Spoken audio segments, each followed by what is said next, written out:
Para conduzir esse webinar, contaremos com a presença do professor Michel Hockenbeck de Carvalho, engenheiro eletricista formado pelo UFSC, especialista em sistemas de proteção, automação e controle, com vasta experiência em ensaios de relés e treinamentos técnicos. O professor Michel é responsável pelos treinamentos das malas de teste da Comprove e ministra cursos voltados para relés das principais marcas do mercado, tais como ABB, Alstom, Artest, GE, Schneider, Micon e Cepan, Cell, Siemens, Ciprotec 4 e 5, Nari, Pextron e Ziv. Sem mais delongas, passo a palavra agora para o professor Michel, que irá conduzir essa apresentação de hoje. Seja bem-vindo e obrigado por compartilhar o seu conhecimento conosco.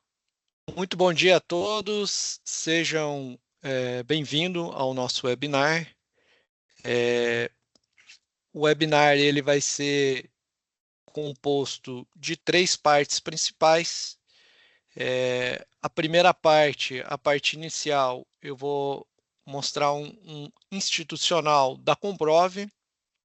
Num segundo momento, a gente vai rever aí alguns conceitos do transformador de força e as proteções. E a parte final vai consistir em ensaios. Então, vocês já podem ver na câmera que está tudo montado. Nós vamos usar aí a mala de teste para fazer ensaios das funções, da função diferencial, e também vamos usar o software PSMU para fazer outros ensaios. Vamos começar. Então, inicialmente, a apresentação institucional da Comprove. A Comprove ela foi fundada em 1984 com o objetivo de disponibilizar aí treinamentos para os sistemas elétricos e também criar aí soluções de equipamentos. Em 86, a primeira mala de teste usando amplificadores de potência foi desenvolvida no Brasil pela Comprove. Em 2000, desenvolvemos a primeira mala de teste microprocessada, utilizando aí conceito de instrumentação virtual, ou seja, totalmente controlada por notebook. Em 2009, desenvolvemos o primeiro software na América do Sul para transitórios eletromagnéticos, é o software PSMU. Em 2014, nós desenvolvemos uma mala que faz ensaios tanto a níveis de primário, que seriam TCs, TPs, disjuntores, transformadores de força, como a níveis secundário, os relés, medidores, transdutores. Essa mala é a CE7012. Em 2020, criamos um acessório para que seja possível trabalhar com ondas viajantes, traveling waves. Existem localizadores de falta que usam essa tecnologia, então é possível fazer ensaios. Em 2021, nós desenvolvemos um sistema onde um único usuário consegue controlar diversas malas à distância. Já em 2022, nós desenvolvemos uma ideia com o auxílio do PSMU e controlando várias malas de teste, você pode testar o sistema de proteção de maneira sistêmica. Em 2023, nós desenvolvemos um equipamento para diagnóstico e monitoramento de rede em subestações 100% digitais. Em 2024, a gente participou do workshop em Birmingham, no Alabama, nos Estados Unidos. Nesse evento, existe um encontro dos principais fabricantes do mundo que utilizam a norma IEC 1850. Em 2024, também foi feita uma apresentação técnica no CIGRE, em Paris, na França. A gente está comemorando os 40 anos da Comprove, sempre desenvolvendo pesquisas para equipamentos de ensaios. Aqui são fotos do evento lá no Alabama, nos Estados Unidos, aonde a gente levou os nossos equipamentos e conseguiu aí, né, comprovar, certificar que todos os equipamentos e todos os softwares que a gente faz uso da IEC 1850, elas estão em acordo. Um pouquinho da infraestrutura da Comprove, então a gente tem diversos fabricantes, diversos relés, relés microprocessados, relés estáticos, relés eletromecânicos. Nós temos disjuntores, trafo, motores, TCs, TPs, medidores. A Comprove está sempre participando, desenvolvendo artigos tanto nacionais como internacionais, sempre participando dos principais eventos, seja aqui no Brasil, seja no exterior. A gente tem diversos artigos publicados no SIGRE e no I3E, sempre está pesquisando e desenvolvendo o que há de mais moderno em termos de ensaios. Todos esses artigos, pessoal, vocês podem encontrar e baixar de forma gratuita no nosso site. Tá? Então tá o link aí, no chat também vai ser enviado aí o link para vocês. Então você entrando aqui, você vai ter por ano aí todos os artigos que a gente já produziu. A Comprove ela também participa dos eventos, dos principais eventos aqui no Brasil. Então, workshops, feiras. Aqui é uma foto lá em Paris, tá? O artigo técnico que foi mostrado em Paris. Outras fotos aí. Vamos falar um pouquinho da visão de futuro sobre os novos equipamentos e tecnologias que a gente vislumbra.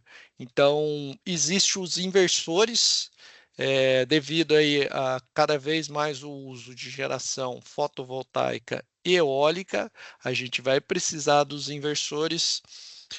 Existe uma possível quarta revolução da proteção, que é o controle e proteção centralizados, o CPC, onde a gente faz uso de IEDs virtuais. Temos a questão das ondas viajantes, as traveling waves, famosas TWs, e cada vez mais subestações 100% digitais. Quando a gente fala dos inversores, você tem um grande impacto no sistema elétrico. Por quê? Porque você tem a questão da corrente ser limitada agora pelo inversor e as funções, por exemplo, 21 de distância, 50 sobre corrente instantâneo, 51 sobre corrente temporizado, vão sofrer um impacto. Isso necessita que se utilizem aí novos algoritmos. Vai ter que ser utilizado outras funções, por exemplo, a 27, subtensão, 59, sobretensão, 81 pode ser sub ou sobre frequência e a 81R, variação de frequência. A gente vai ter que ter um uso mais constante do 87L, que seria o R-Guse, então a troca de Guse entre subestações, tá? Para a gente conseguir estudar o impacto desses inversores, a gente pode usar o software PS-Simul, lembrando que existe uma versão gratuita aí, o Rafael pode mandar aí o link para vocês, você pode baixar de forma gratuita esse software. Quando a gente fala do controle e proteção centralizado, CPC, a ideia básica, bem resumida, é você ter um super relé, um supercomputador, vamos dizer assim, e a ideia é que você coloque aplicativos nele para fazer a proteção. Com o uso intenso de ECM850, você tem as mensagens Simple Velo chegando para esse equipamento, e aí você faz a dissociação, vamos dizer assim, da parte de hardware com o software. Você vai começar a atualizar apenas os aplicativos, tá? Para testar esse sistema, essa quarta revolução, vamos dizer assim, a gente pode usar as malas de teste, a CE07, 6707, 6710, 67net, 7012, CE-MNet, ou utilizar softwares também que trabalham simplesmente com a parte de EC, que é o Simulguse, o Multim SV e o Network AD. Vocês tiverem interesse em qualquer equipamento desse, existe, né, os dados técnicos aí no nosso site com bastante detalhe, tá? Quando a gente fala de traveling waves ou ondas viajantes, é um uso interessante porque ao invés de a gente ter uma localização de falta que tem erro na ordem de quilômetros, a gente passa a ter um erro na faixa de metros. Quando essa tecnologia é aplicada em funções de proteção, você tem atuações extremamente rápidas na ordem aí, chegando até a tempos menores que 1 milissegundo. Então, você pode usar o software PS Simul para fazer essa simulação, modelagem na linha, né, com as ondas, as reflexões. Você pode usar uma mala de teste juntamente com o acessório CETW para conseguir reproduzir esse evento. Quando a gente fala em subestações digitais, é o uso intensivo de mensagens GUSE e Simple Velo. Lembrando, o GUSE nada mais é do que o meu sinalzinho lá de trip. A saída do relé, ela está aberta ou fechada, e durante a atuação ele muda de estado. Então, ao invés de eu pegar a saída num relézinho, a gente pega, então, o status desse GUSE. E o Simple Velo nada mais é do que o sinal analógico que ele foi digitalizado. Então, num relé, a primeira coisa que tem é você converter o sinal de tensão de corrente de analógico para digital, né? A ideia é que você já usar esse sinal digitalizado. Para isso, existe a necessidade de sincronismo temporal entre os equipamentos, que a gente pode conseguir através de GPS ou os protocolos IRIG-B e ainda o protocolo PTP, tá?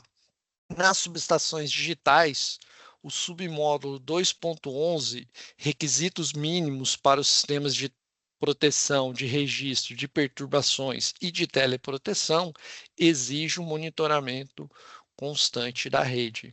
Tá? Então, para fazer isso, para conseguir ensaiar de forma plena essas subestações, você pode usar as diversas malas de teste, os softwares também, e também a questão do sincronismo temporal. Você tem aí equipamentos, acessórios que vão conseguir ter o sinal de GPS, de IRIG-B e de PTP. Existem ainda outros equipamentos, outras tecnologias, né? Então, por exemplo, os PMUs, né, que são as medições sincronizadas de fasores, nós temos os switches, existem ainda os registradores digitais de perturbação, e também a Magnet Unit, que vai transformar o sinal analógico em Simple Velo, com o uso das malas de teste, softwares e acessórios para sincronismo temporal, a gente consegue ensaiar de maneira plena. Temos diversas malas para relés, então consigo fazer ensaios de todo tipo de relé, eletromecânico, estático e microprocessado, principalmente. Eu consigo fazer ensaios em transdutores, em medidores. Note que a mala tem uma precisão muito boa, passível de fazer ensaios em medidores, inclusive medidores de fronteira. Podemos fazer ensaios, então, nas Magnet Units, na medição fasorial, ensaios usando as ondas viajantes e também em subestações digitais. Quando a gente fala do monitoramento de ECM850, nós temos aí equipamentos portáteis ou de rack, que basicamente você vai pegar um arquivo SCL, que é o arquivo que você quer analisar, e comparar com o arquivo que está na rede. Ele tem um modo sniffer, que é verificar informações que estejam na rede que não são previstas. Ou o contrário também, se está faltando alguma mensagem que você gostaria. Tá? Então, ele tem um modo de supervisão que vai dar erros de rede, ele vai monitorar então a mensagem GUS, o Simple Velo e o protocolo PTP. Isso tudo é salvo no formato PCAP, que é um formato compatível aí com os analisadores de rede. E ele tem ainda uma análise estatística a respeito das mensagens GUS e Simple Velo. Aqui foi um workshop com os principais players aqui no Brasil.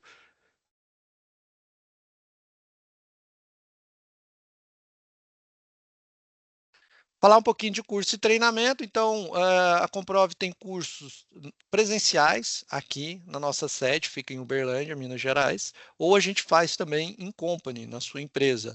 Existe a parte EAD, que seriam treinamentos ao vivo ou gravado, tá? E a gente tem uma gama muito grande aí, pessoal, de cursos, proteção, instalações elétricas, equipamentos elétricos, uma gama muito grande de treinamentos. Aqui algumas fotos de treinamento. Em company, na própria sede da Comprove. Nesses 40 anos, a Comprove tem atendido aí quase 1.500 clientes. Temos diversas concessionárias, siderúrgicas, mineradoras, temos aí a Petrobras, a Vale, diversas universidades, empresas de engenharia, WEG, Itaipu, tá? Não tem como a gente colocar aqui todo mundo, a gente até pede desculpa aí se algum cliente não foi citado aqui, é impossível, né? Nós temos aí quase 1.500 clientes. Existe a questão da pesquisa e desenvolvimento, então a Comprove também trabalha com projetos de pesquisa e desenvolvimento. A gente fez mais de 10 projetos aí com excelente avaliação, já com pedidos de registro de patentes. Temos todas as redes sociais aí, pessoal, fica à vontade em nos seguir. Falar um pouquinho aí dos conceitos básicos de proteção de transformador de potência. Então, nesse capítulo, a gente vai ver a questão do transformador de potência, mostrar o modelinho para vocês do monofásico ideal e do real, falar do transformador trifásico, falar do defasamento angular, lembrar aí o conceito de proteção principal e proteção alternada. Vamos ver os conceitos de proteção de retaguarda local e remota. Vamos citar as falhas nos transformadores. Vamos ver aí as principais proteções de transformadores e, por fim, vamos dar um foco maior na proteção diferencial, visto que ela é a proteção principal do transformador. Então, uma fotinha aqui de um transformador. Todo mundo aí já deve ter visto um transformador de força. Então, vamos lembrar do transformador, é um equipamento com operação estática e, através de indução eletromagnética, lei de Faraday, ele vai transferir uma energia de um circuito para o outro. Ele mantém a mesma frequência, porém vai alterar os valores de tensão e corrente. Então, eu tenho a geração longe do consumo, eu vou elevar essa tensão através de um transformador.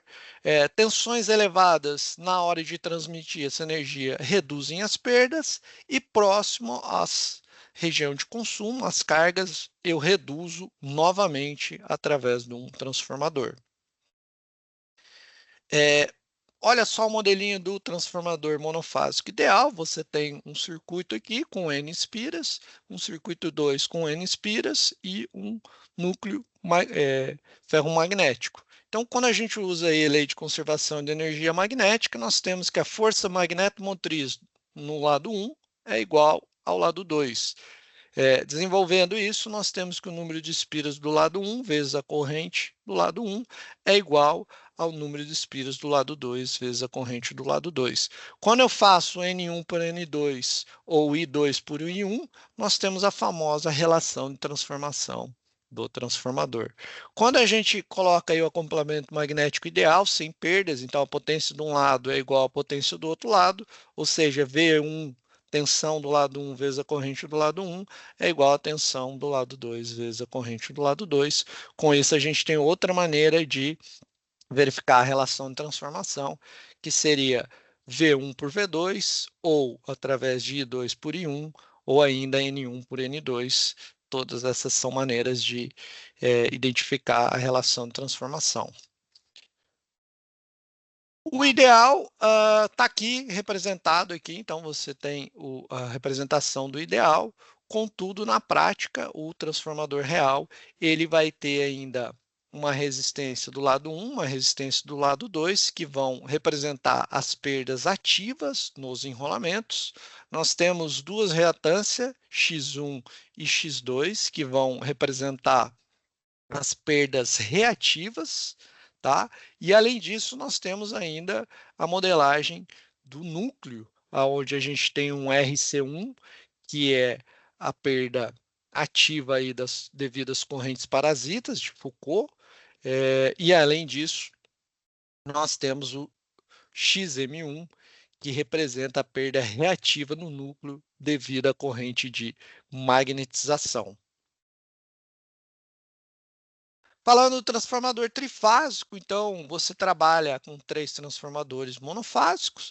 Ele pode ser feito através de banco de transformadores monofásicos, então através de ligações, ou ainda você pode ter o transformador ele pode ser montado no mesmo núcleo magnético. Você tem duas classificações: núcleo envolvido, então as bobinas envolvem o núcleo, e ainda eu tenho o núcleo envolvente, então o núcleo envolve as bobinas. O mais usual, mais questão de custo, né, é o núcleo envolvido, e com isso a gente pode ter ligações em cada um dos enrolamentos. Então, delta ou estrela, delta ou triângulo, simbolizado pela letra D, estrela, que é o Y, e zigue-zague, representado pela letra Z. Os transformadores, basicamente, eles têm 2 ou 3 enrolamentos. Quando eu tenho 2, é muito comum o pessoal chamar de primário e secundário, ou ainda de alta tensão e baixa tensão. Caso eu tenha 3, eu chamo de primário, secundário e terciário, ou ainda alta, média e baixa tensões. Quando a gente combina enrolamentos de transformadores distintos, a gente tem uma rotação angular, tá? Então vamos pegar esse exemplo aqui, delta, estrela, delta, tá? O enrolamento 1 ligado em delta, estrela, o enrolamento 2 está ligado em estrela, o N eu tenho acesso ao ponto de aterramento, e o 1 é o grupo vetor que vai me representar uma rotação angular entre os dois lados, tá? Então, esse número 1, se eu pegar aqui o reloginho, 12 horas dividir por 360 dividido por 12, cada hora equivale a 30 graus de rotação angular. Então, o número 1, 1 vezes 30, me dá uma rotação angular de 30 graus. Ou seja, esse Iazão menos Ibzão é a minha referência, é o lado delta, tá? É a corrente do lado delta, e ele está 30 graus adiantado em relação ao lado estrela, o Iazinho, né? Ou ainda o Iazinho está 30 graus atrasado em relação ao lado delta, o Iazão menos Ibzão. Você tem diversas configurações de defasamento angular, tá? Então, os mais usuais aqui, ó, é o delta estrela 1 de 30 graus ou estrela delta 1 de 30 graus. Fisicamente é possível, os outros não é tão utilizado. E além disso, a gente tem o outro aqui, né? A outra conexão, delta estrela 11 e estrela delta 11, menos 30 graus ou 330 graus, tá? Então, são os defasamentos angulares mais comuns, tá?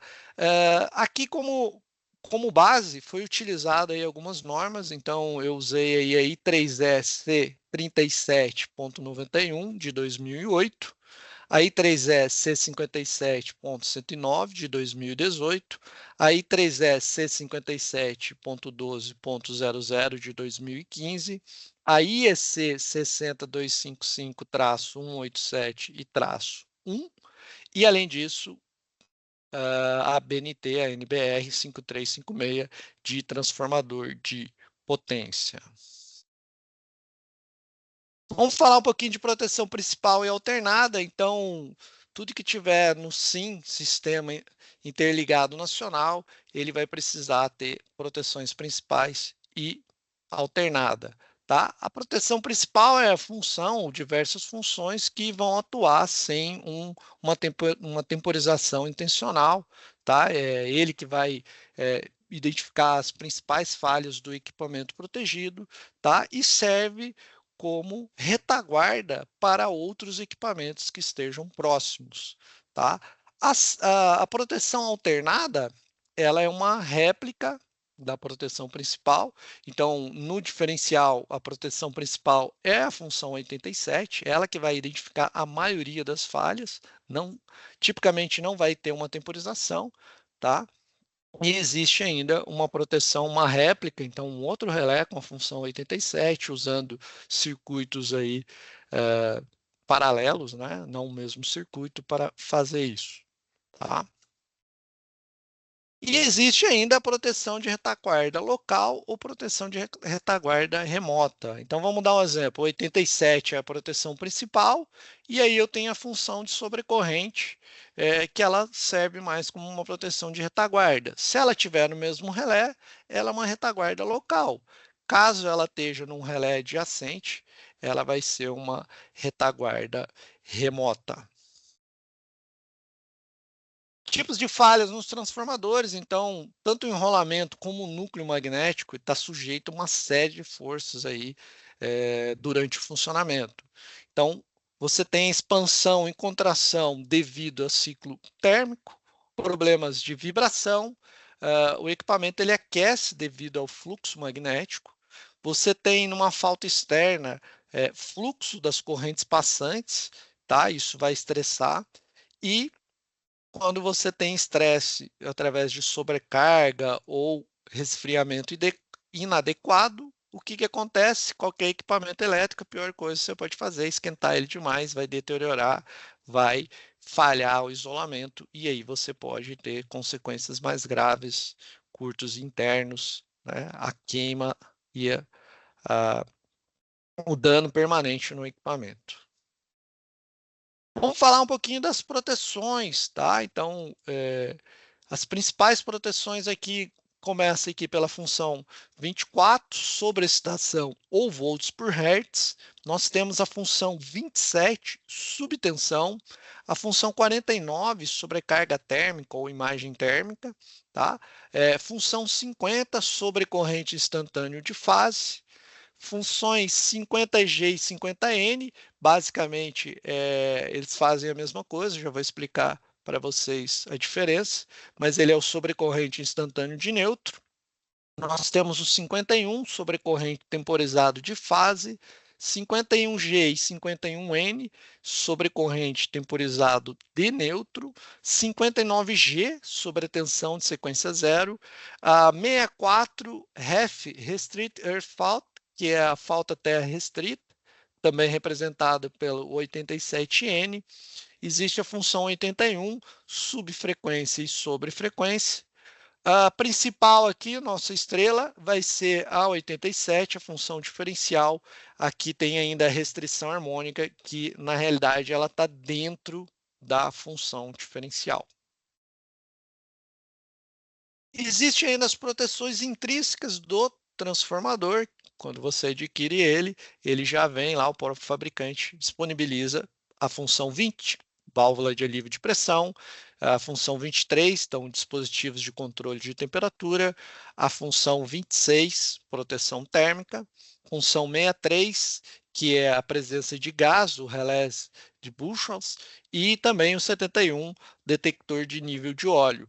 Todas essas funções que estão Sublinhadas, elas estão lá no submódulo 2.11, requisitos mínimos, né? É o mesmo do anteriormente citado.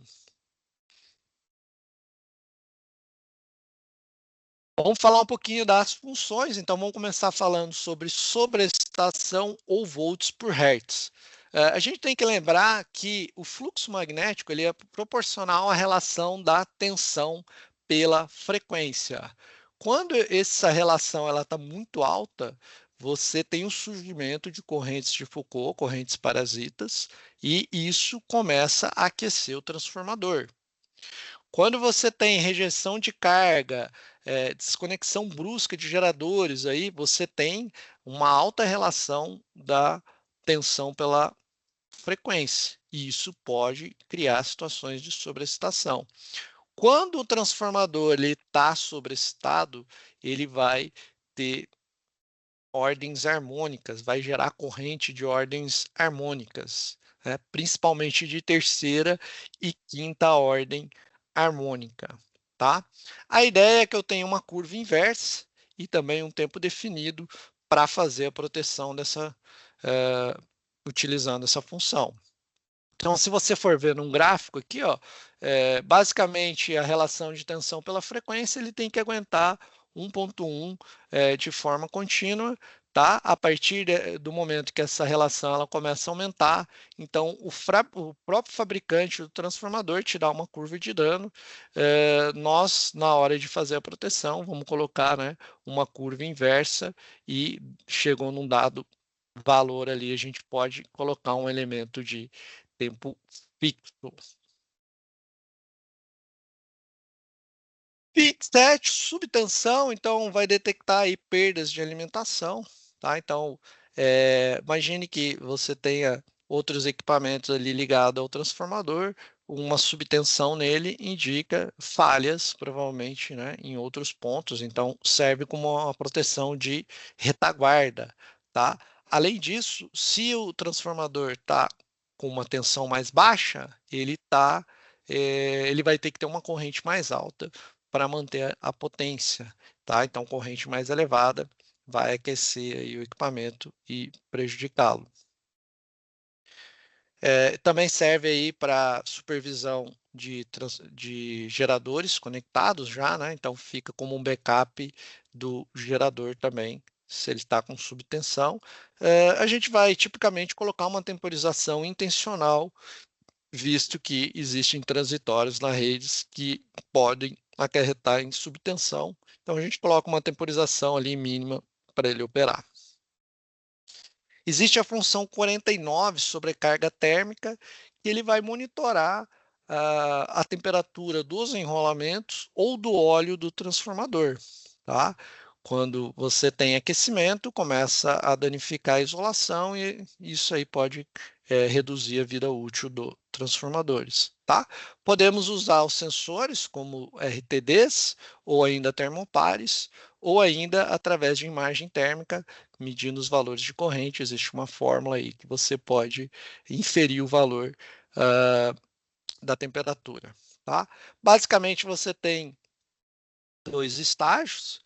Um primeiro estágio de alarme, então você ainda tem sobrecargas toleráveis. A partir de um dado momento, se atingir uma temperatura muito crítica, poderia estar desligando o equipamento. Falando aqui do sobrecorrente instantâneo e do sobrecorrente temporizado de fase, né? Então vai identificar aí curto-circuito nas fases, sobrecargas severas, então fica, né, as duas ali 49,50, então se é uma sobrecarga muito severa, o 51 pode pegar, tá? E aí você tem que a 51 ela é a curva inversa e você tem o elemento 50 que ele pode ser um tempo fixo ou se for uma temporização zero, ele vira um elemento instantâneo. Você tem os elementos de ground, 50G, 51G, 50N e 51N, que é o sobrecorrente instantâneo ou temporizado de neutro. A ideia é pegar faltas para a Terra, tá? Tipicamente, a maioria dos relés ele usam a nomenclatura de N quando a corrente sequência zero é calculada no próprio relé. Então, você joga a corrente na fase A, B e C, e o próprio relé calcula a corrente de sequência zero. Isso tem a vantagem de não precisar de um quarto TC. O erro vai ser maior, mas fica mais barato. Caso você utilize um quarto TC para medir essa corrente de neutro, então, tipicamente é chamado de 50G ou 51G, seria o ground, tá? Mas o objetivo final, ambas detectam aí falta para terra, tá? Então, funções aí complementares vão melhorar a confiabilidade e a seletividade do sistema de proteção. Sobre a tensão de sequência zero, principalmente usado em transformadores com neutro aterrado por resistor. Então, se você tiver alguma falha no aterramento, alguma corrente de fuga, você vai ter uma tensão de neutro mais elevada. E também para sistema com neutro isolado. Então, se não tem corrente de sequência zero, a gente vai ter que usar a tensão de sequência zero para identificar falhas para a terra monofásicas. Também vai identificar aí eventos transitórios e desequilíbrios, então descargas atmosféricas, alguma manobra na rede que possa prejudicar o equipamento. Vamos falar da falta do 87N, falta terra restrita, usando o conceito de diferencial. Ela vai ser uma função complementar à 87 de fase, que a gente vai ver com bastante detalhes, tá? Mas ele vai pegar aí, vai ter uma sensibilidade maior. A ideia é comparar a corrente 3 e 0 aqui, ó, com a corrente de ground medida diretamente no neutro do transformador. Tá? A ideia, o conceito da função diferencial, a gente vai explorar com bastante cuidado. Existe ainda a função 81, novamente usada como retaguarda, pode ser sub e sobrefrequência. Tá? Então, quando o transformador está trabalhando em região de saturação, né, para evitar sobreaquecimento, você pode usar essa função como retaguarda. E agora sim chegamos no objetivo maior, que é a função diferencial, tá? A função diferencial, ela tem duas regiões bem distintas, então existe uma região interna aos dois TCs. Essa região aqui é a região de operação, ou seja, se der uma falha no equipamento que eu estou protegendo ou, né, nessa seção aqui, ele vai identificar. E existe a situação, a outra área que é daqui para lá e desse cara para lá. Então, é uma região externa aonde não é problema da função diferencial, ela não deve operar. Então, imagina um fluxo de potência da esquerda para a direita, ou seja, a corrente entra na marca de polaridade, sai da marca de polaridade, e aqui ela está saindo da marca de polaridade, está entrando, tá? Pegando esse nó aqui, usando a primeira lei de Kirchhoff, nós temos que a somatória de corrente que chega nos nós e sai nos nós tem que ser igual a zero. Vamos considerar a corrente que chega negativa, então nós temos menos IA mais IB mais a corrente diferencial é igual a zero. Então, a corrente diferencial, isolando ela, eu tenho que a corrente é IA menos IB, ou seja, numa situação normal de operação, essas correntes elas são muito próximas, né? Então, aqui está igual, mas na realidade é aproximado, tá? Então, a corrente diferencial ela vai ser muito próximo de zero. Quando eu tiver uma falta externa, o que vai acontecer? O fluxo continua vindo da esquerda para a direita, indo para lá, então alimentando o curto. E a corrente aqui, que era IA, agora vai virar 4 vezes IA. Mas se aumentou 4 vezes aqui, aumenta de forma proporcional do outro lado. Então, você tem agora 4IA igual a 4IB, que vai ser, novamente, aproximadamente igual a zero. Tá? Numa situação de falha, numa situação de falha, você tem inversão aqui, ó, do fluxo. Então, o IA continua na mesma direção, agora o IB ele vai contribuir para a falha.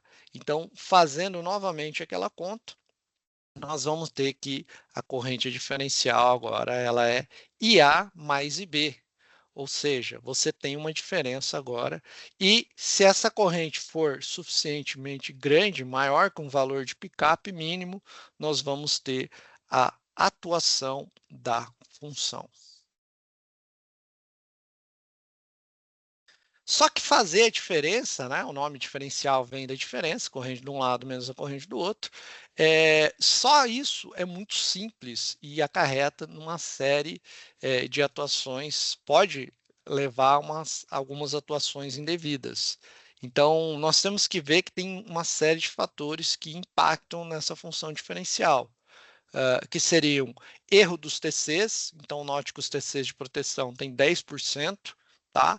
Saturação do TC, nós temos o casamento imperfeito, mismatch. Imagine que a sua corrente é 100 amperes de um lado do transformador. Então, você vai lá e compra um TC de 100 para 5. Então, no secundário tem 5. Agora, se a sua corrente nominal for de 120, não é um valor primário de TC normatizado. Então, ou você vai ter que usar um de 100 para 5, ou usar um de 150 para 5. Então, naturalmente, a corrente já não é 5 amperes no secundário. Isso é chamado de mismatch. Quando a gente tem uma falta assimétrica, existe a componente DC no valor de curto-circuito, que leva à saturação do TC. Nós vamos ver que tem corrente de magnetização, a hora que a gente energiza o tráfego, existe o defasamento angular entre as correntes, tá? Existe a mudança do TAP. Então, toda vez que você muda o TAP, você muda o nível de tensão, logo o nível de corrente, o valor de corrente nominal. Isso é alterado. Então, na prática, não se usa simplesmente a diferença, o diferencial amperimétrico. Nós vamos usar para transformador o diferencial percentual. Tá? Como é que trabalha o percentual? Vamos lembrar aí dos relés eletromecânicos, afinal foi de lá que começou tudo. A gente trabalha com duas bobinas. Uma bobina de operação, que é a corrente diferencial, ou seja, corrente de um lado menos a corrente do outro lado, e também bobinas de restrições. Nesse caso aqui, o cálculo da corrente que passa nas bobinas de restrição é a corrente de um lado menos a corrente do outro, dividido por 2. Então, agora, pessoal, se a gente vê aqui nesse gráfico, você tem correntes passando na bobina de operação e correntes passando na bobina de restrição. Se der uma falha interna, a corrente que passa aqui na bobina de operação, ela tem uma força maior do que da restrição, e eu vou fechar o contatinho aqui, ó, vou dar o meu famoso sinal de trip. Claro que essa corrente aqui, ela também tem que ter uma força mínima, que é vencer a força da mola. Quando eu tiver faltas externas aos TCs, fora dos TCs, eu vou ter corrente de operação passando na bobina de operação e vou ter correntes passando na bobina de restrição. Só que a corrente que passa aqui, ó, ela é muito mais intensa do que a outra e não deixa, né, dar um torque negativo que não deixa o relé operar, tá? Quando a gente iguala essas duas forças, força de operação e força de restrição, e plota aqui num gráfico, onde no eixo Y nós temos a corrente diferencial e no eixo X nós temos a corrente de restrição, você tem uma reta. Ela, teoricamente, começaria do ponto 0, 0. Como tem um valor mínimo lá, a força da mola, então ela começa um pouquinho para cima. Quando eu calculo a corrente diferencial e de restrição, ela vai me dar algum lugar aqui nesse plano. Então, se ele cair acima dessa linha, é uma região de operação, considero uma falta interna, e se o ponto cair aqui para baixo, é uma região de não operação, uma falta externa. Essa reta, ela faz um ângulo, tá? Um ângulo alfa. Se eu pegar a tangente de alfa, vai me dar o famoso slope, ou inclinação, a inclinação da reta, tá? Como é que eu calculo a inclinação da reta? Corrente diferencial dividido pela corrente de restrição já vai me dar a sua inclinação.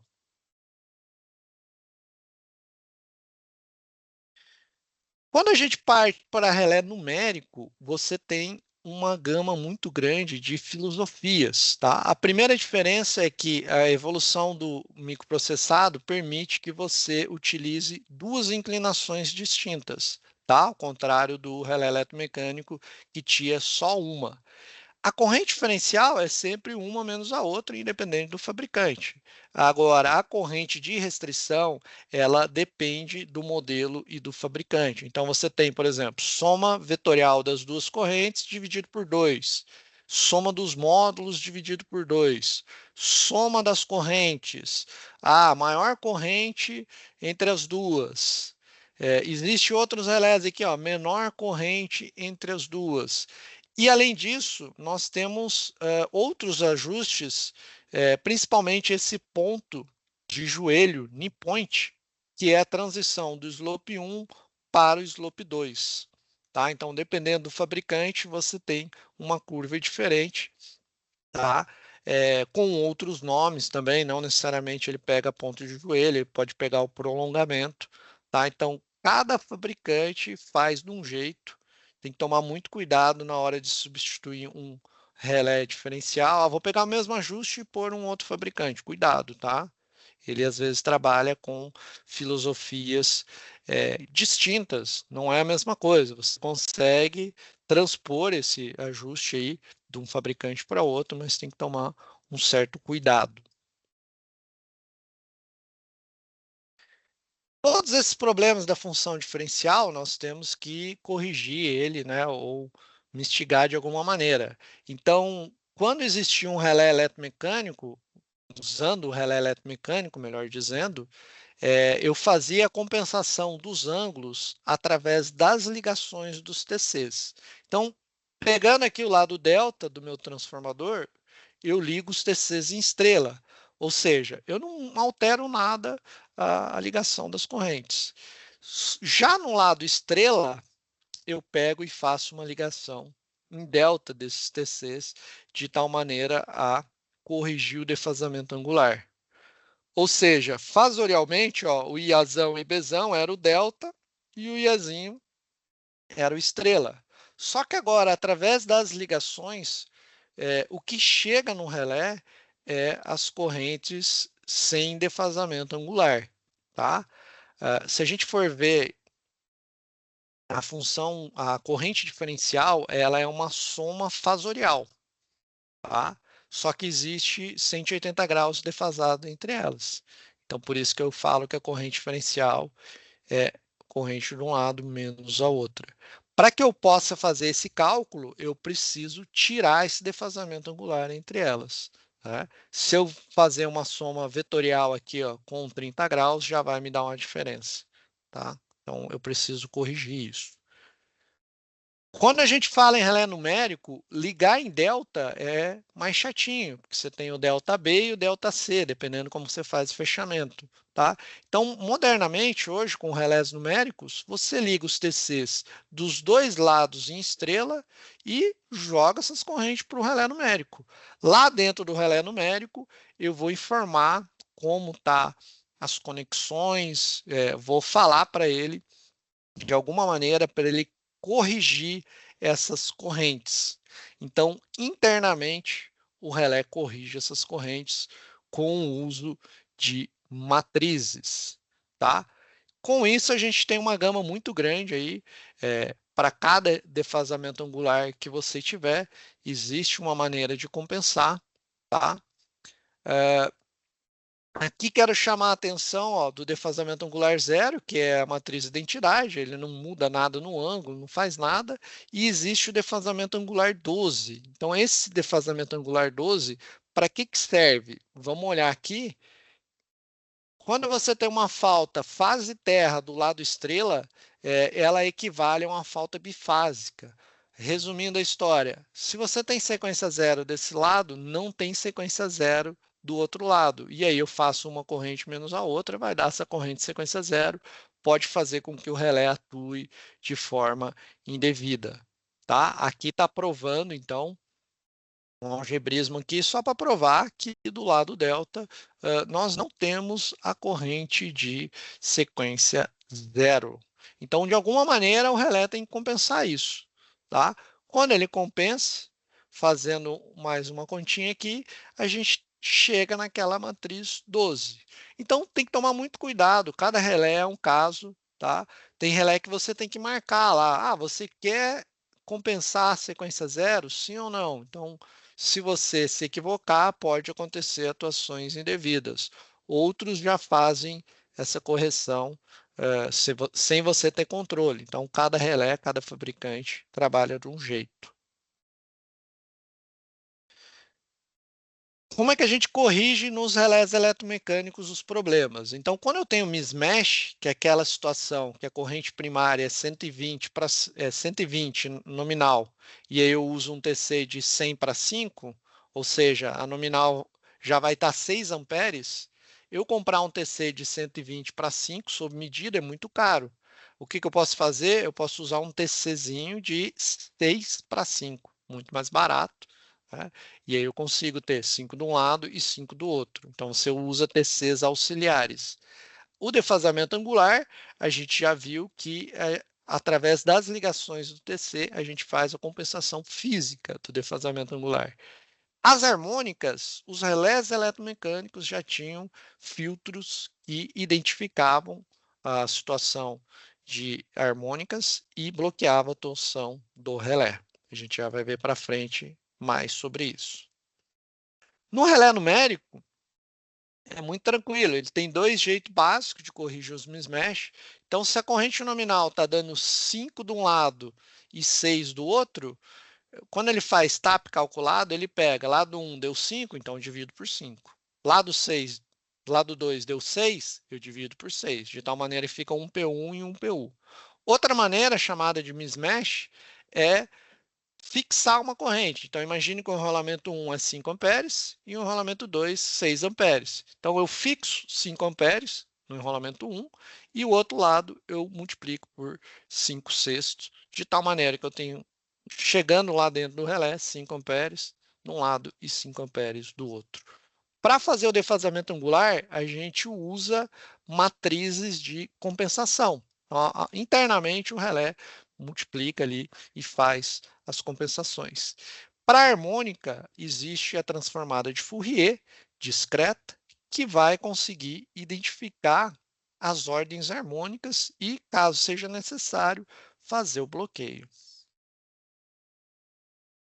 Segunda ordem harmônica. Quando a gente vai energizar um transformador, fazer e olhar a forma de onda, você tem o quê? Os primeiros ciclos têm valores de pico bem elevado. Então, se eu estou energizando um transformador a vazio, existe corrente de um lado e no outro lado não tem. E essas correntes, os primeiros ciclos, são bem elevados. Então, uma corrente alta menos nada dá uma corrente alta e a função diferencial poderia operar. Contudo, na energização, existe, né, uma deformidade, vamos dizer assim, na senoide, você vê que a forma de onda está deformada, e quando a gente usa transformada de Fourier e vê, consegue ver aqui que esse sinal ele é rico em segunda ordem harmônica. Lembrando, a fundamental é 60 Hz, as harmônicas são múltiplos, então 120 Hz, 180 e assim por diante. Então, a ordem 2, segunda ordem, nada mais é do que um sinal rico em 120 Hz. Quando está energizando, existe esse comportamento. Numa falha real, você tem uma porcentagem de harmônico extremamente baixo, né? Então, eu consigo distinguir as duas situações, energização e de uma falha real.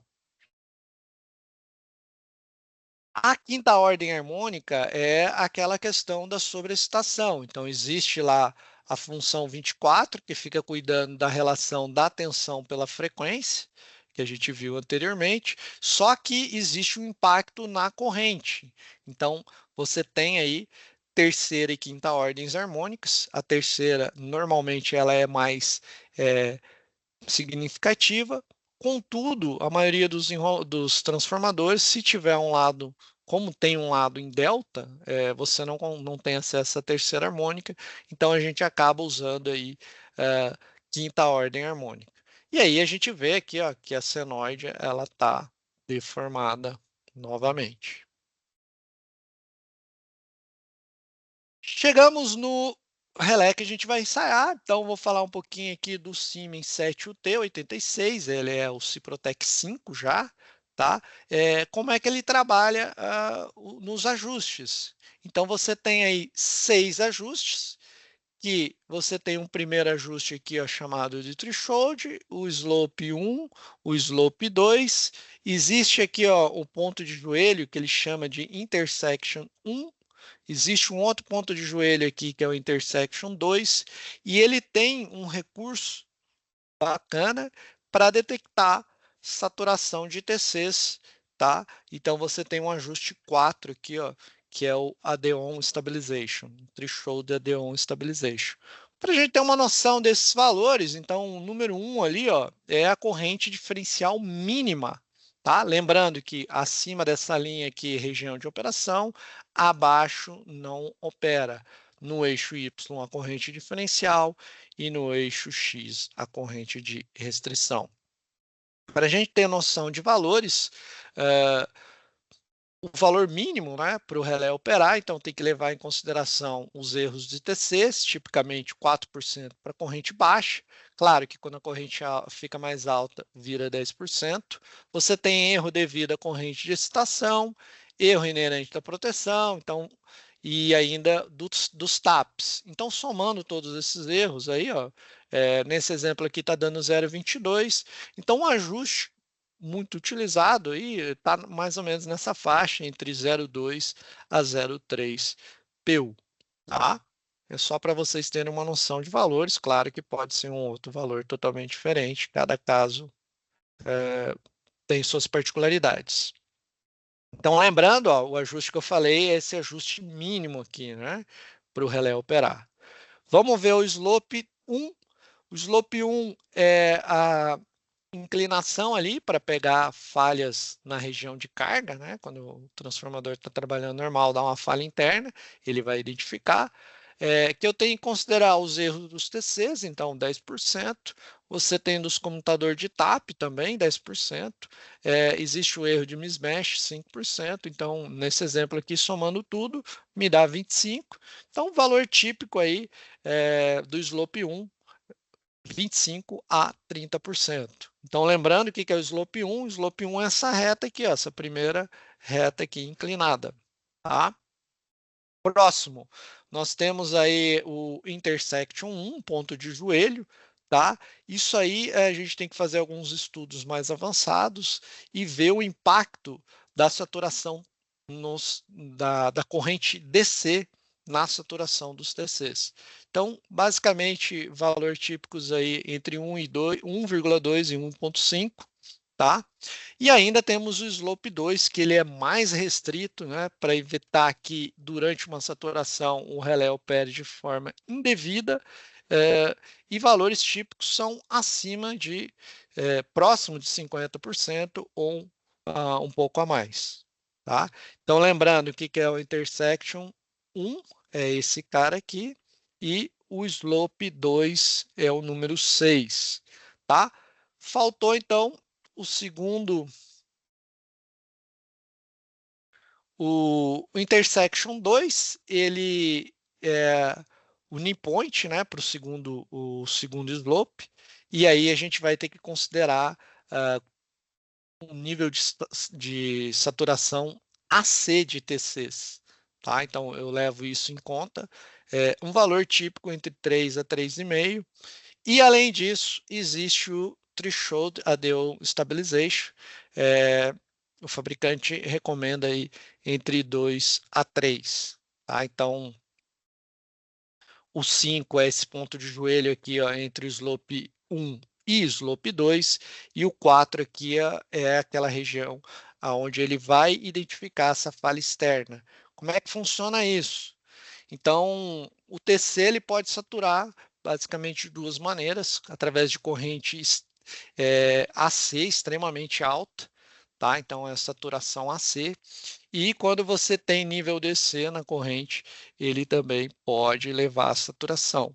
Graficamente, a gente vê dois comportamentos, né?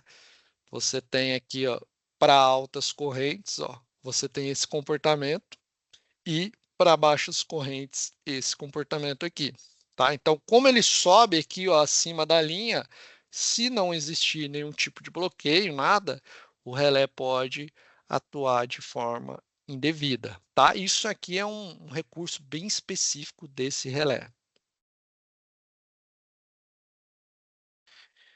Chegamos na parte de ensaios práticos, então eu vou usar um software diferencial e aí a gente vai fazer 3 ensaios. Nós vamos fazer o teste de configuração, que o objetivo é verificar se eu liguei os cabos tudo certinho, se eu fiz as ligações tudo certinho, se os ajustes estão ok. Num segundo momento, a gente faz o teste de ponto. Acima da linha, o relé tem que operar dentro do tempo previsto e abaixo da linha ele não pode operar, tá? E por fim, o teste de busca, que nós temos o objetivo de pegar a borda entre não operação e operação, tá? E por fim, esses são ensaios mais estáticos, ele é mais voltado para ver o ajuste da função em si, e aí a gente vai fazer ensaios dinâmicos. Então, eu fiz toda a modelagem de um sistema e a gente vai ver situações, por exemplo, uma condição nominal de operação, o relé não pode operar, então, nós vamos fazer uma falta externa à terra, novamente, não pode operar, e aí nós temos aqui 3 casos, uma falta interna no enrolamento delta, do tipo falta AB, o relé tem que operar. Nós vamos fazer uma falta interna ACN, do lado estrela, o relé também tem que operar. E, além disso, nós vamos ver um comportamento da saturação, dele identificar a saturação do TC por uma falta externa BC. Então, a gente vai deixar essa falta por um período de tempo alto, a gente vai ver que ele bloqueia por um determinado período. Só um adendo aqui, tutoriais, tá, pessoal? Então, quem é cliente, você já tem no software da mala uma opção de tutoriais e tem acesso aí a mais de 600 tutoriais, tá? Michel, não tem a mala de teste, né? Não tem problema. Nós temos aqui no nosso site disponibilizado de forma gratuita, tá? Mais de 600 tutoriais, diversos fabricantes, diversas funções. Fiquem à vontade em baixá-lo e usá-lo. Vou ligar a mala de teste, pessoal. Então, só lembrando aqui que nós temos softwares direcionados específico para as principais funções. Então, nós temos aí sobrecorrente, existe o volts por hertz, o próprio restrição harmônica, tá? O meu objetivo aqui é mostrar o diferencial para vocês.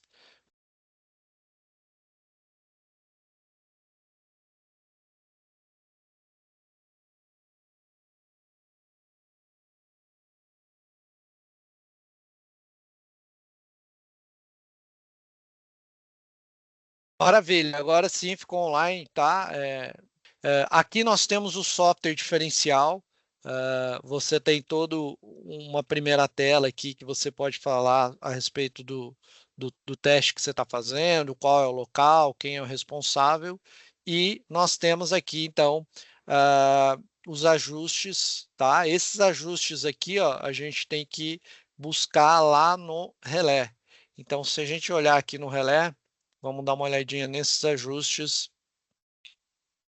Ele tem aqui, ó, os ajustes do lado 1 do transformador. Então, é um transformador de 100 mega, 13.8, e ele está em delta, tá? Então, se a gente olhar aqui nos ajustes, ó, 13.8, 100 mega, delta.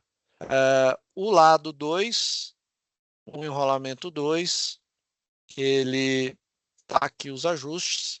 Ele é 100 mega, 230. Então, o meu trafo é um trafo elevador. E ele é estrela 1 aterrado. Tá? Então, eu já coloquei essa informação. Estrela 1 aterrado. E, além disso, a gente precisa dos valores de TCs. Tá? Então, vamos olhar esses TCs.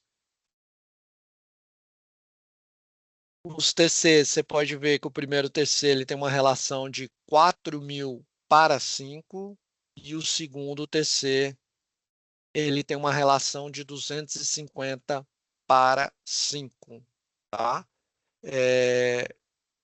Então aqui já está configurado isso. Por fim, a gente tem que ver a proteção diferencial.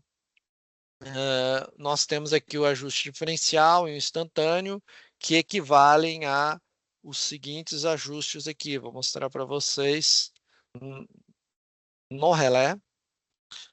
Você tem aqui ó, esse primeiro threshold 0,3 e o instantâneo, eu não comentei, mas existe uma função irrestrita, tá? Que é 7,5. Essa função irrestrita, ela significa o quê? Se cair um ponto aqui em cima, ele não vai calcular a corrente de restrição e ele também não vai avaliar se tem harmônico ou não. Se essa diferença for acima de 7,5, só pode ser uma falta gravíssima, tá, no equipamento e o diferencial vai atuar. Então, são esses dois ajustes. O tempo de operação ele é instantâneo, tá? Essa função ela tem erros, tanto para a corrente, no cálculo da corrente, como tolerância de tempo. Então, eu já coloquei aqui as tolerâncias.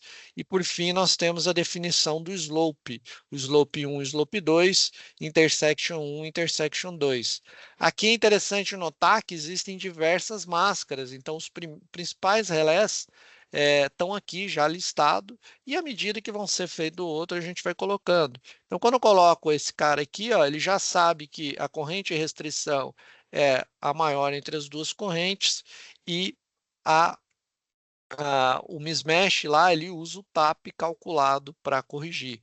Olha aqui o ângulo, né? Você tem o defasamento de 30 graus, internamente ele vai retirar isso, tá? Vamos olhar os slopes. Então, você tem slope 1, slope 2, intersection 1, intersection 2. Vamos olhar lá no relé, esses ajustes, eles estão aqui, ó. Slope 1, 0,3, que é os 30%, slope 2, 0,6, e além disso, o ponto 1 e o ponto 2, 1 e 3,5. Tá? Então, esses são os ajustes. Pessoal, essa função é uma função, quem já testou, existe uma certa complexidade nessa função, ela não é uma função tão fácil de ser ensaiada, tá? Então, a gente tem três tipos de teste. O primeiro teste é o teste de configuração, aonde o meu objetivo aqui, ó, eu já vou entrar com valores de corrente diferencial e de restrição, vou colocar valores distintos, por exemplo, 1 e 2, e vou jogar uma falta trifásica, ó. Ele está um ponto acima da linha, significa que o relé tem que operar, mas meu objetivo maior é verificar se o relé está medindo os valores 1 e 2, 1 e 2 em cada um dos comparadores. Tá? Eu já fiz as ligações de corrente, então estou usando 6 canais de corrente, canal 1, 2 e 3 no enrolamento 1, 4, 5, 6 no enrolamento 2, então a gente consegue ver por aqui, ó, e eu estou usando uma interface de parada, peguei a saída binária 1 do relé, entrei e liguei na entrada binária 1 da mala, tá? Mas o meu objetivo aqui, ó, é verificar se o relé está medindo. Então, intencionalmente aqui, ó, eu vou inverter uma polaridade, como se eu ligasse o S1 no pino, inverter, né? Em vez de o cabo chegar em S1, ele chega em S2 e aí depois eu ligo invertido, tá? Canal de corrente. Vamos medir esse valor. Eu quero vir aqui no relé e medir, tá? Esse valor. Então, inicialmente está tudo zerado. Vamos dar o play aqui. E o meu objetivo é verificar se os três comparadores estão dando 1 e 2, 1 e 2. Então, vamos lá.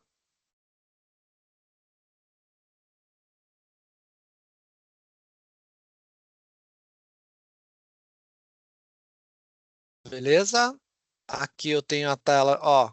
Já dá para perceber, né, pessoal, que a corrente da fase A aqui, ó, não está dando 1. Está dando, vou arredondar aqui, ó, vou colocar 3. O de baixo eu vou por 2. Ó, 1 e 2. Então, 1 e 2. e o último aqui também, 1 e 2. Eu botei um LEDzinho para o relé acender ali, ó, eu escutei o barulho também, então ele operou. Se eu fizer a avaliação, é lógico que vai dar reprovado. Por quê? Porque tem um problema aqui nessa medição. Tá? Então, eu tenho que rever minhas ligações, rever os ajustes que estão na mala e solucionar esse problema. Vamos voltar essa corrente aqui, então, a ligação certa, tá?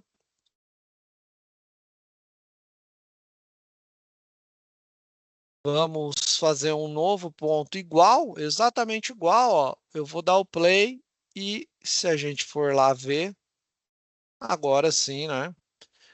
Se você fazer os ajustes aí de maneira adequada, ó, tá vendo agora, ó, 1 e 2, 1 e 2, 1 e 2, novamente o relé operou.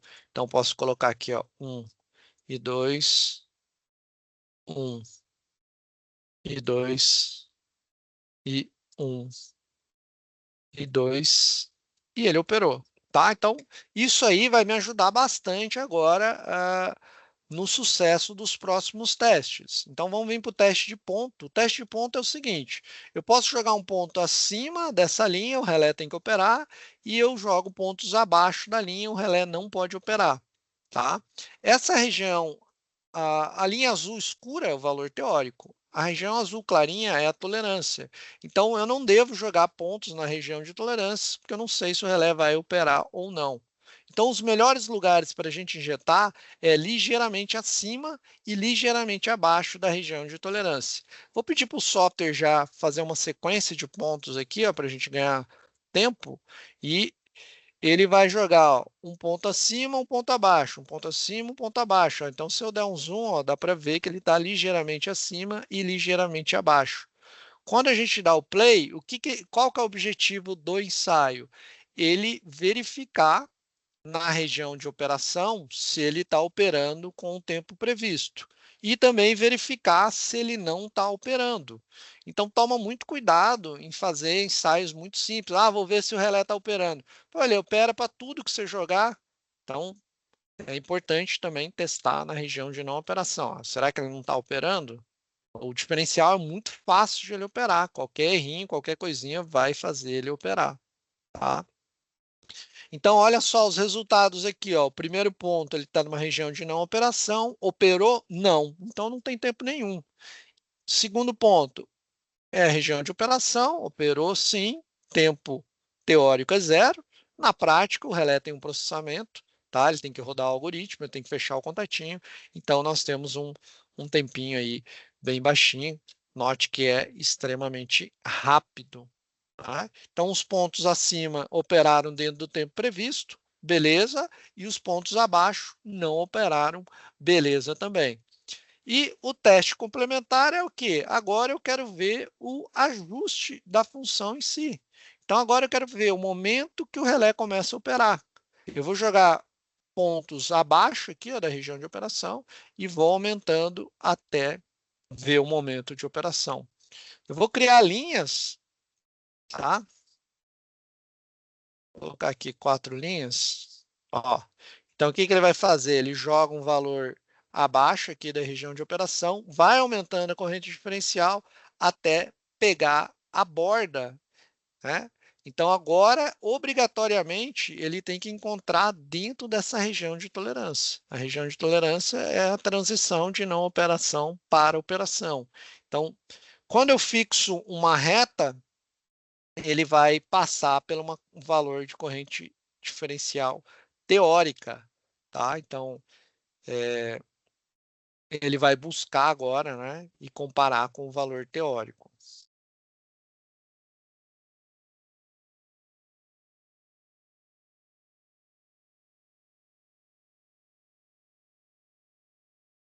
Esses 3 testes que a gente está fazendo é mais para verificar o ajuste da função em si, tá? O próximo teste que a gente vai fazer, enquanto ele está procurando, é no software PS Simul, que é um software de simulação. Então, eu consigo fazer a modelagem do meu sistema, né, e ver se esse ajuste que eu criei, ele se adequa as situações, né, de falha ou de operação normal, né? Então é um teste mais dinâmico. O relé é muito bom, tá, pessoal? Esse 7UT é um relé muito bom. Então ele está cravando os valores teóricos, tá? Não é normal, né, cravar com o valor teórico. Normalmente existe um erro, mas o relé tem uma precisão muito boa, tá? Aqui a gente pode chamar um relatório, salvar em PDF, salvar ele no Word e vai ter o acesso a esses gráficos, as tabelas, tudo isso, tá? O software PS1 é um software que ele, não sei se o pessoal conhece, o RTDS, que é um simulador digital em tempo real. O PSMU, juntamente com a mala, vai vai obter resultados muito próximo do que o RTDS obtém. O problema do RTDS é que o equipamento é muito caro, né? Então, se a gente está falando na ordem de milhões aí no investimento de um RTDS. Você investir numa mala e no PSMU sai bem abaixo, né? Um valor bem abaixo do que só ficar online aqui com ele.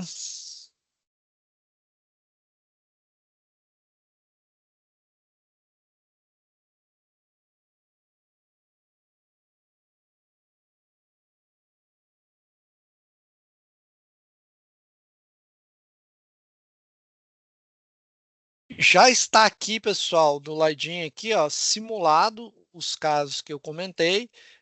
Mas antes disso, vamos falar aqui então do circuito que eu estou utilizando, tá? Então, nós temos aqui um transformador. Você clicando nele, você coloca defasamento angular, valor de potência, de tensão. Eu tenho acesso aos enrolamentos dele. Então, aqui, ó, nós temos o tráfego. Existem dois TCs aqui, né? São os TCs trifásicos já, com as cargas ligadas a ele. Eu coloquei dois disjuntores, então um disjuntor aqui, um disjuntor aqui. Existe uma fonte, tá? Existe uma linha de transmissão e existe uma carga. Quando você clica nesses componentes, tem N maneiras de entrar com os dados, valores de tensão, se você quer usar nível de curto, tá? Então, assim, tem bastante recurso. E, além disso, eu fiz uma parte de controle. Por quê? Porque eu vou controlar através de chavezinhas, de maneira bem simples, bem didático, se eu quero falta interna, falta externa e quais são os tipos de falha que eu quero, tá? Então, aqui, ó, através dessa chavinha, ó, com falta, sem falta, falta interna, falta externa. Se for uma falta interna, existem dois lados. Você quer o lado delta sobre falha ou lado estrela sobre falha? Aqui, a duração total dessa simulação, 300 milissegundos. Qual é o exato momento que você quer que ocorra a falha? Então, eu coloquei aqui 100 milissegundos. Aqui a gente tem os controladores de falta, do tipo de falta, então tem todas as faltas, tá? E além disso aqui, ó, eu estou controlando através desse cara aqui o carregamento, chama slider, né? O carregamento do meu TC. Então, todos os ensaios, com exceção do último, que é o ensaio de saturação de TC, todos eles têm uma carga de 300 mili. Nesse aqui, para forçar a saturação do TC, eu coloquei uma carga de 33. Tá? Então, vamos olhar aqui. Já foi simulado, né? Então, assim, já simulei.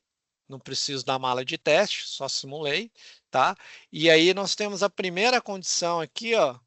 A primeira condição, só relembrando o que a gente vai ensaiar, uma condição nominal, tá? Então, a condição nominal, o que acontece? Ó, você tem as formas de onda do lado do enrolamento 1, do enrolamento 2. Eu coloquei aqui, ó, também um gráfico com os valores RMS, fica mais fácil de visualizar. Então, se vocês analisarem aqui, ó, já existe uma diferença natural entre os dois lados. E por fim, aqui, ó, eu tenho o trip do disjuntor. Então, O que a gente vai fazer aqui? Ó? Eu vou só gerar cada um desses casos. Então, eu gero essas formas de onda, a mala vai reproduzir, né, os sinais transitórios, tudo que acontecer. Então, nesse primeiro caso, eu vou dar o play e a gente vai ver que não tem atuação nenhuma do relé.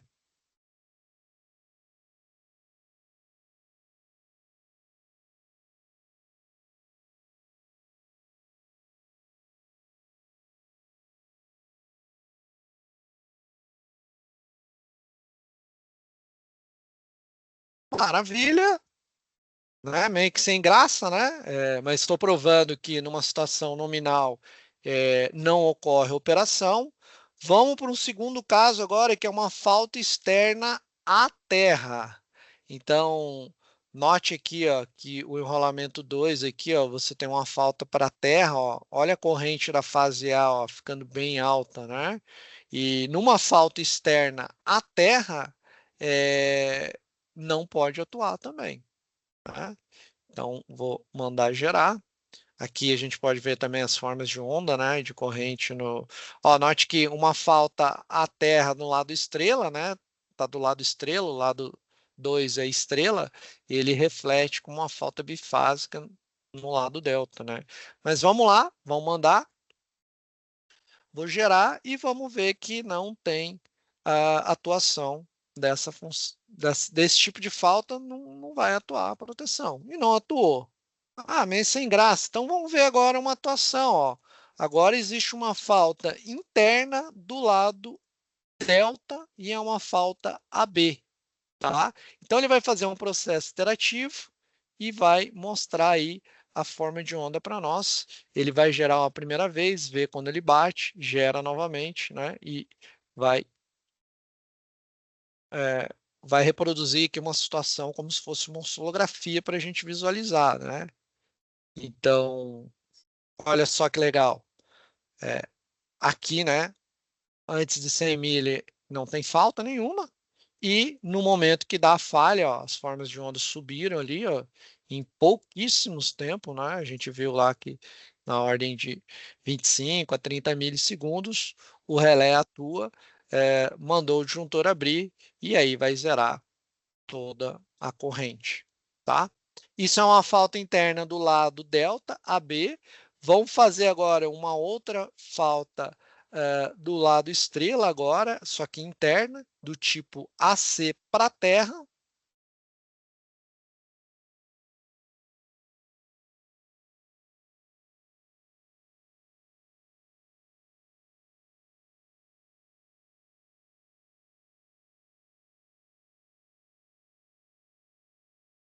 Novamente, né? Um outro caso aqui já, pessoal, ó, ele tinha condição, né, de pré-falta 100 milissegundos antes, quando deu a falha, deu a atuação, deu o comando para o disjuntor, abriu e zerou. Para o último caso, é um caso de saturação do TC. Então, ela é uma falta externa do tipo BC e saturou o TC. Como é que eu sei que saturou o TC? Olha aqui ó, a deformidade, olha o jeito que está a forma de onda. Né? Então, está deformado. Se não existisse nada para detectar esse tipo de falha, ele iria atuar de forma instantânea, próximo dos 25 mili. Aqui, ó, nos ajustes, a gente pode ver que ele tem aqui, ó, o detector de falta externa, ó, e nesse caso aqui, ó, eu estou colocando para ele 0,15 segundos. Então, em 150 milissegundos, se ele detectar uma falha externa, o que ele vai fazer? Ele vai bloquear, ele não dá o trip. Então, o que a gente espera?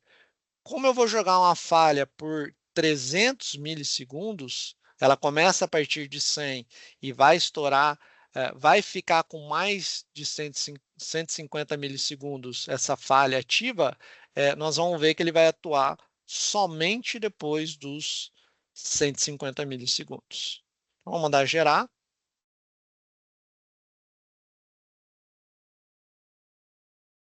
Se não existisse nada, provavelmente ele iria atuar instantaneamente. Agora, como existe esse AD, AD-on Stabilization, ele, olha só, ó, então mais ou menos aqui, ó, o cursor no momento da falha, mais ou menos por aqui, e se você for ver, né, aqui é só questão de ajustar, né, mas ele vai estar muito próximo aí aos 150 mili, que é o ajuste que a gente colocou lá. Então tem que ver, fazer o estudo, né, e verificar quanto tempo você quer bloquear, tá? Senhores e senhoras, agradeço aí a participação de todos.